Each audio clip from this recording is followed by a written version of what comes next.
Hello and welcome to Digital Goulash. My name is Chucky and today we're going to take a look at Photoshop Elements and how to use layers. I've been asked recently, what exactly are layers and why would I want to use them? A lot of people seem to be getting confused with them. Well, the first thing I want to go over exactly what is a layer.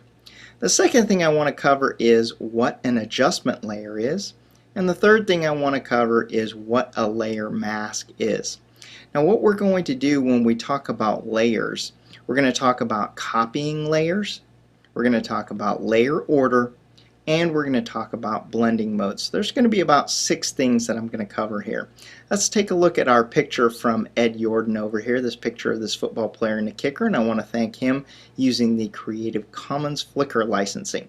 Now we've just had the Breast Cancer Awareness Month, so what I'd like to do in honor of that, I'm going to go over here into my foreground color and I'm going to select pink right there. I'm going to select that and then I'm going to select a brush to paint with. So I'm going to paint my grass pink right there. You noticed that a lot of the football players, they were using pink towels, they were using pink socks, they had all sorts of different kinds of pink stuff. So I'm going to make the grass pink right there.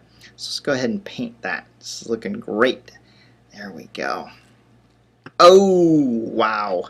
Not very good with this trackpad and I accidentally painted over his knee. So the first thing I need to do is I need to go over to the eraser tool, which is also E on the keyboard, and I'm just going to erase that pink. Wow, what exactly is happening? Well, let me go ahead and tell you what is happening.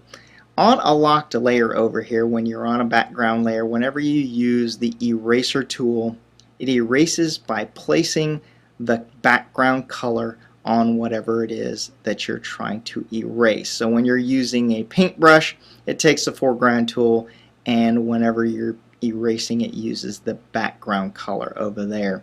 Now what can I do with this picture? Well, it's pretty much ruined because I can't get any of that back. So I either have to do an undo or I have to go over here under edit and I have to revert my picture. Now what I could have done is I could have went over here under my layers palette, and this is what the lesson is about, adding a new layer. So at the very bottom where the dog ear icon is, you click it, and as you can see there is a transparent layer right there. You can see the checkerboard, and imagine this as a piece of glass.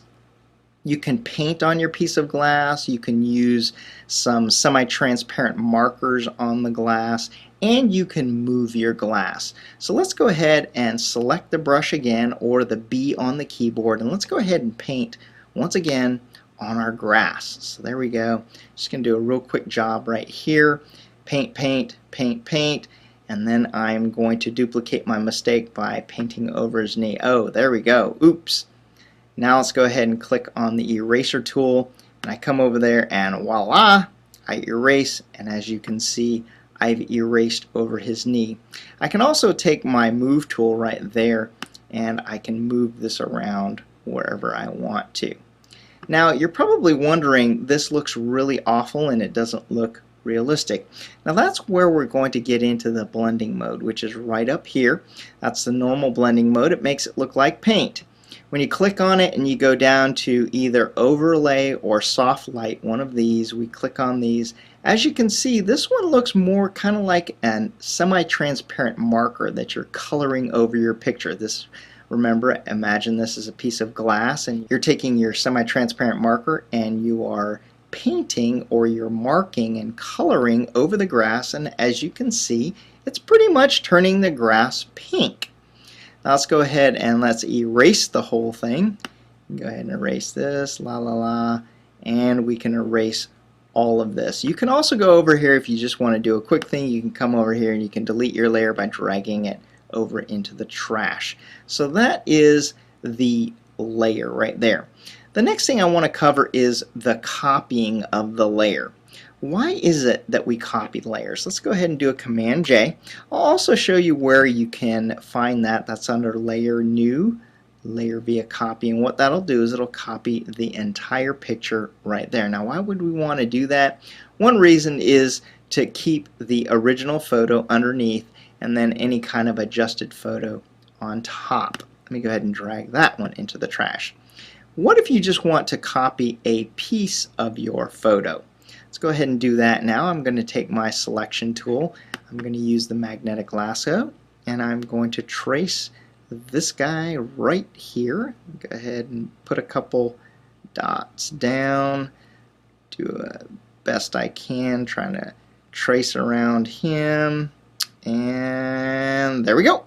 So now that I kind of have him traced, you can do a much better job. You can see that the marching ants, if I go under layer, new layer via copy, or I do my Command J, it doesn't look like anything's changed except my marching ants have gone away. Let's go ahead and turn the visibility layer for my background off. As you can see, it copied whatever it was that was inside my marching ants. Well, the beauty of having a layer is that you can go to your move tool right there, and you can move this guy around once you have him duplicated, and you can put many of him.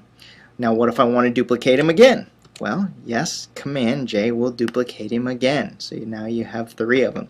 So just like the Matrix, you can just do a Command J, and Mr. Smith, you can just keep adding him and adding him and adding him until there are just tons and tons and tons of these guys right there. So there we go. That is copying a layer and copying a portion of a layer. Let's go ahead and go back to edit, and I'm going to revert this thing again. There we go. I'm going to revert it to my original photo. Now what if we wanted to go in here and we wanted to have these guys in color and then everyone else in black and white? Well, once again, we'd have to go over here and we'd have to use our magnetic lasso, and I'd have to try to do a fairly decent job tracing him, which I am not, but you would do a much better job at tracing him right there. And I just keep going. I want to have them in color, and I want to have everyone else in black and white. That way the football players stand out really well and everyone else doesn't become too much of a distraction. So now I have them selected, very poorly by the way, and I want to go over here and introduce you to the adjustment layer, which is right here. Now I'm going to add a hue and saturation adjustment layer, and then I'm going to go over to where it's at, and I'm going to take the saturation slider, which just means color, and I'm going to desaturate it, just meaning I'm going to take out all the color. Oh no! It's the opposite of what I wanted. Look at that. They're in black and white. I guess it looks kind of cool, but they're in black and white and everybody else is in color. And I guess that works, but that's not really what I wanted. So I'm going to do the Command Z or the undo, and I'm going to do it twice, and there we have it.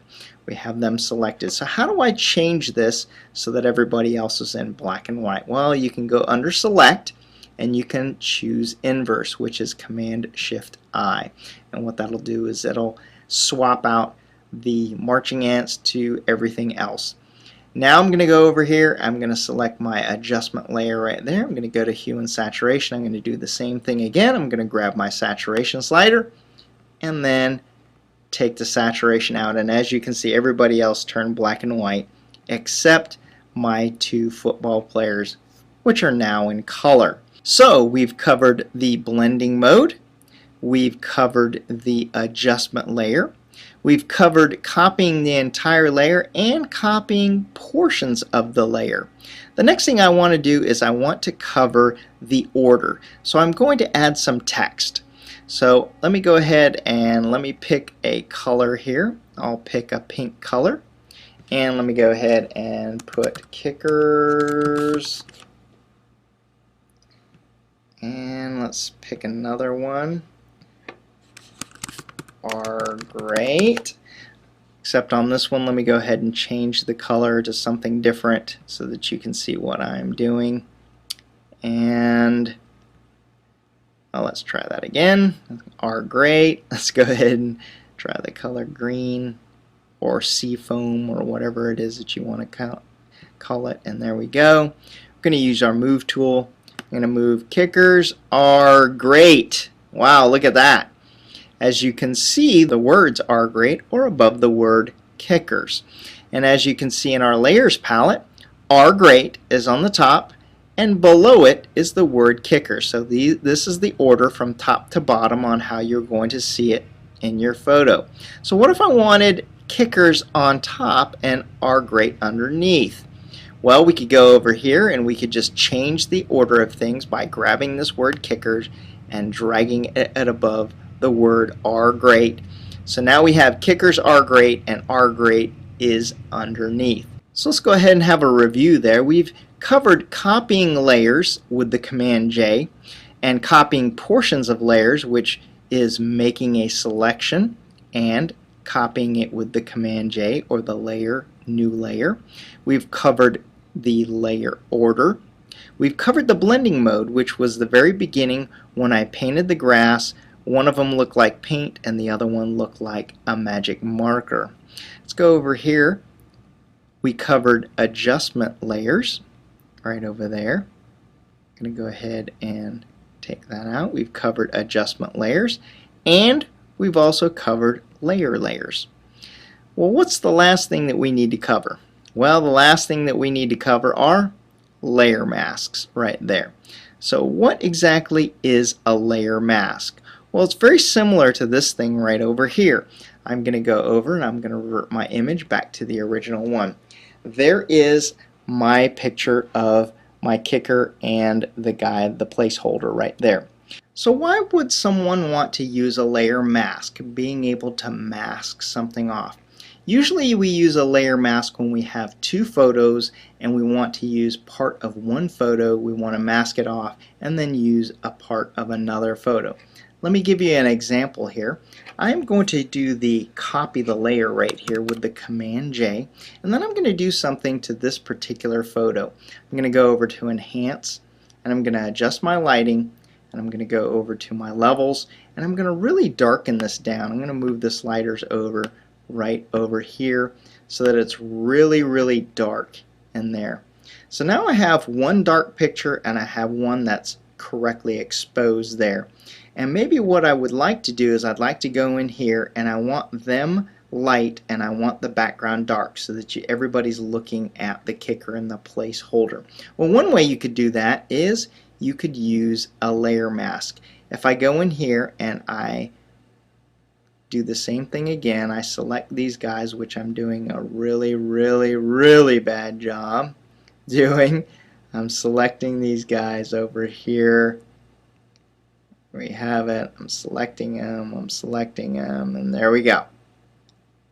And let's go ahead, now that I've selected them, I'm going to go down to the layer mask and add the layer mask. Oh no, they're dark and everyone else is light. It's exactly the opposite of what I wanted to do. Let's go ahead and do a Command Z right there. Now, if I wanted to select everybody else, do you remember what we did? Well, we went over here, we went under Select, and we selected the inverse, which is Command-Shift-I. Now we selected everything else. Let's go ahead and hit the layer mask again.